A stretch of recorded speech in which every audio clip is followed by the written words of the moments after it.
মুহতারাম, এই কিতাব দুটি তো সরফ সম্পর্কে রচিত। তো আমরা তো মুখে মুখে সরফ বলে থাকি, আসলে সরফ জিনিসটা কি? আমাদের আরবি ব্যাকরণটাকে আমরা চাইলে তিনটা ভাগ করতে পারি। আমাদের আরবির তিনটা পার্ট আছে আসলে। যেমন আপনি যে কোনো ব্যাকরণ শিখবেন, ভাষা শিখবেন, এর প্রথম অংশটা কি? প্রথম অংশটা হচ্ছে বর্ণমালা। জি। তো আরবি ব্যাকরণটা এমনিতেই অনেক গুছালো, অনেক চমৎকার কিন্তু আরবি ব্যাকরণটা, কারণ এটা নিয়ে গবেষণা হচ্ছে বহু বছর, মানে এটার উপরে একটা সহস্র কাল অতিবাহিত হয়ে গেছে, 1000 বছর অতিবাহিত হয়ে গেছে, তারও বেশি, 1500 সময় এ নিয়ে গবেষণা আছে। তো এর মধ্যে কিন্তু দেখেন এই সরফের যে বিষয়টা, দেখুন এটা একটা অংশ মাত্র। আপনি প্রথমে একটা ভাষা শিখবেন তো সর্বপ্রথম আপনাকে বর্ণমালা শিখবেন আপনি। তো আরবিতে এই জন্য বর্ণমালা সংক্রান্ত বিধিবিধানগুলোকে তারা ইলমুল হিজা বলে, একটা ভিন্ন অংশ। দ্বিতীয় অংশ হচ্ছে যে আমি এখন বর্ণমালা শিখে গেছি, এখন আমি শব্দ শিখবো। তো শব্দ সংক্রান্ত যত বিধিবিধান আপনি শিখবেন, এটাকে বলা হয় ইলমুস সরফ। ইলমুস সরফে আপনাকে বাক্য কিভাবে বানাতে হয় এটা আপনাকে শেখাবে না। ইলমুস সরফ আপনাকে শেখাবে শব্দ সংক্রান্ত বিষয়গুলো।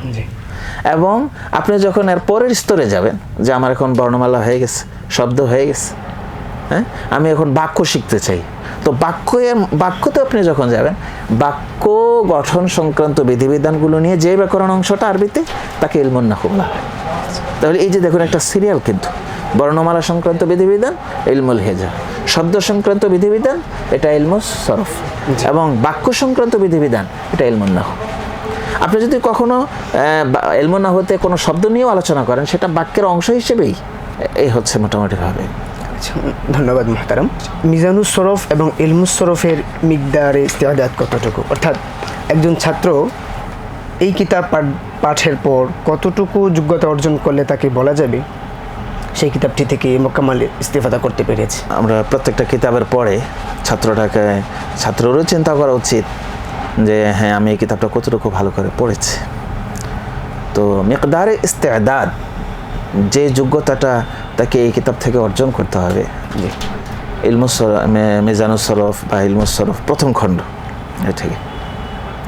তো আমি এটাকে লম্বা না করে যদি খুব ছোট্ট করে উত্তর দিই, তাহলে এক কথায় হচ্ছে সিগা বলতে পারা।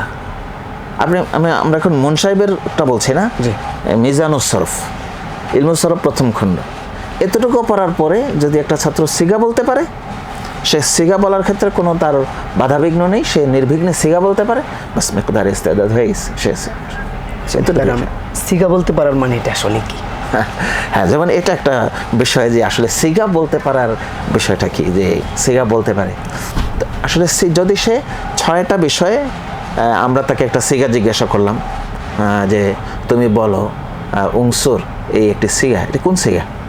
তো সে যদি এর জবাবে 6টা জিনিস উত্তর দিতে পারে, তাহলে আমরা বলতে পারি যে সে সিগা বলতে পারছে। এর মধ্যে রয়েছে ধরুন, আপনারা জানেন যে সরফের একেবারে গুরুত্বপূর্ণ জিনিসের মধ্যেই হচ্ছে মৌজুন বিহি।